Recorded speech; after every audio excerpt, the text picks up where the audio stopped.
The train moved along like a long, gentle snake. It was a normal day. The sun was shining brightly in the sky. Inside the train, people were busy with their own lives. Some were reading newspapers, their faces serious. Some were talking with friends, their voices full of laughter. Children were playing games, their small hands clapping with joy.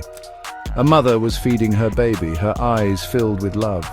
The rhythmic sound of the wheels on the track, thack, thack, thack, thack, was a familiar lullaby to the passengers. It was a picture of ordinary life, peaceful and predictable, moving from one place to another. Suddenly, the peace was broken. A loud, jarring sound echoed through the coaches. The train lurched violently to one side. People were thrown from their seats.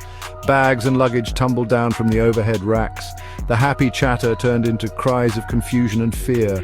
What was happening? Passengers looked at each other with wide, frightened eyes. The gentle journey had suddenly turned into a moment of pure terror. The train screeched to a halt with a deafening noise, leaving a heavy silence in its wake. Outside the window there was nothing but empty fields and the long, silent railway tracks stretching into the distance. A few brave souls, including the train driver and the guard, stepped out to see what was wrong. Their faces turned pale with shock when they saw the problem.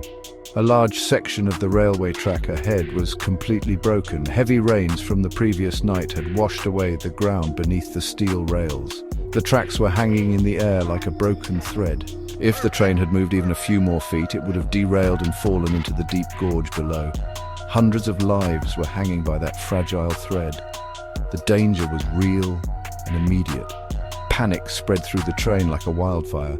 People started to understand the gravity of the situation. They saw the broken track and imagined the terrible fate they had just escaped.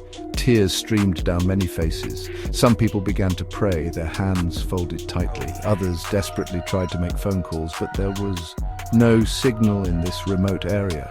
They were trapped. They were helpless. The hope that had filled the train just moments ago was replaced by a deep, dark fear. They were stuck in the middle of nowhere with disaster just a few steps away. They needed a miracle. In this moment of complete despair, the train guard remembered something important. There was an Indian army camp not too far from their location. He knew the army was always ready to help citizens in need. Using his special railway communication device, he sent out an urgent distress signal. His message was short and clear. It described the broken track and the hundreds of passengers in grave danger. He pleaded for immediate assistance. His voice was shaking, but his actions were firm. He knew that the soldiers were their only hope. Every second was precious. He prayed that his message would reach them in time. The message crackled to life in the army camp's communication room. A young soldier, alert and focused, received the emergency call. He listened carefully to the desperate plea from the train guard. He did not waste a single moment. He immediately informed his commanding officer about the crisis. The officer, a man with years of experience, understood the seriousness of the situation instantly. He knew that this was not just a technical problem, it was a race to save human lives. An alarm was sounded, and the entire camp sprang into action with disciplined urgency. There was no confusion, only a clear sense of purpose. The soldiers of the Indian Army are trained for difficult situations. They are taught to be brave, to be quick, and to work as a team. Within minutes, a team of engineers and rescue specialists was assembled. They gathered their tools, ropes, and emergency equipment. They loaded everything onto their powerful trucks. Their faces were calm and determined. They were not thinking about the danger to themselves. They were only thinking about the people on the train. Their duty was to protect their fellow citizens, and they were ready to do whatever it took to fulfill that duty. The army trucks roared to life, their engines breaking the morning silence. They sped out of the camp, leaving a cloud of dust behind them. They navigated the rough, unpaved roads with skill and speed.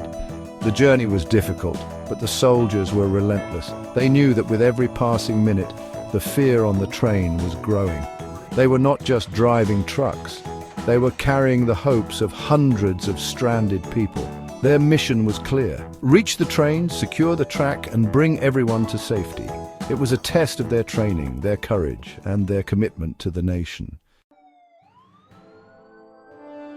As the army trucks raced towards the stranded train, the tension among the passengers was unbearable.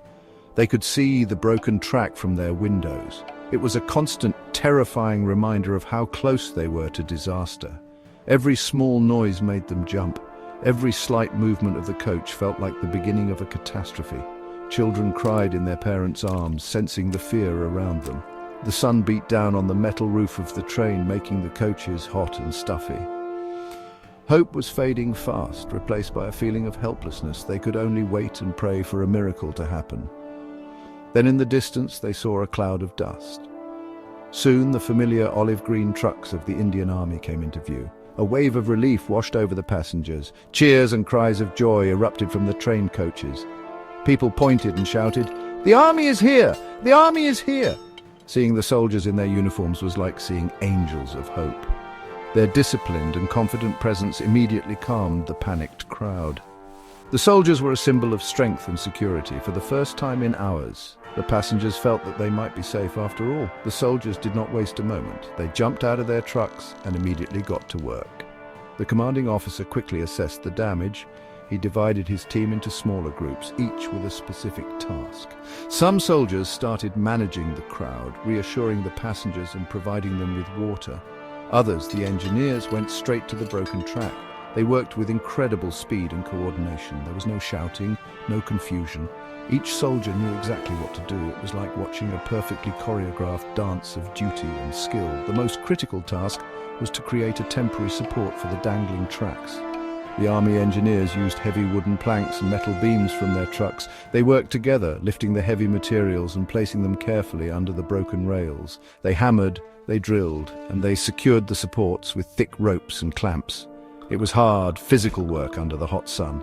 Their uniforms were soaked with sweat, but their determination never wavered. They were building a bridge of hope, one plank at a time, racing against time to make the track safe enough for the train to cross.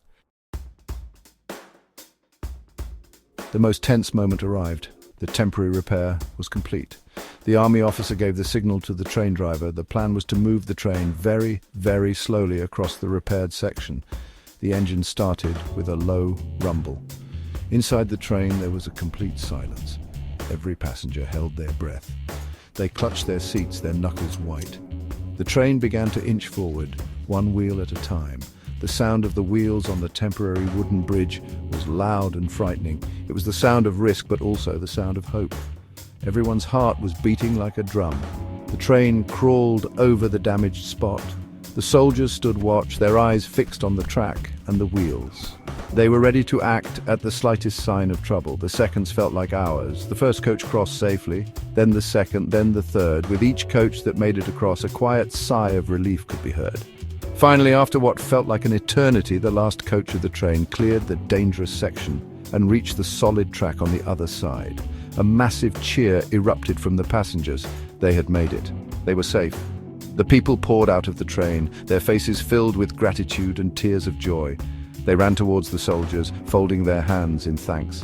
Some people touched the soldiers' feet, a sign of deep respect. "You saved us," they said, their voices choked with emotion. "You are our real heroes." The soldiers, humble and professional, simply smiled and said they were just doing their duty. They helped the passengers settle down and made sure everyone was okay before the train continued its journey. Their bravery had turned a potential tragedy into a story of survival.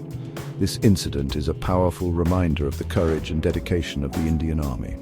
The soldiers' quick thinking, teamwork, and selfless service saved hundreds of lives that day. They did not wait for orders or think about their own safety. They saw people in need and acted immediately. Their story inspires us all. It teaches us that courage is not the absence of fear, but the choice to act in spite of it. It shows that when we work together with a common purpose, we can overcome even the greatest dangers. The soldiers on that day were not just saviors, they were a shining example of humanity at its best.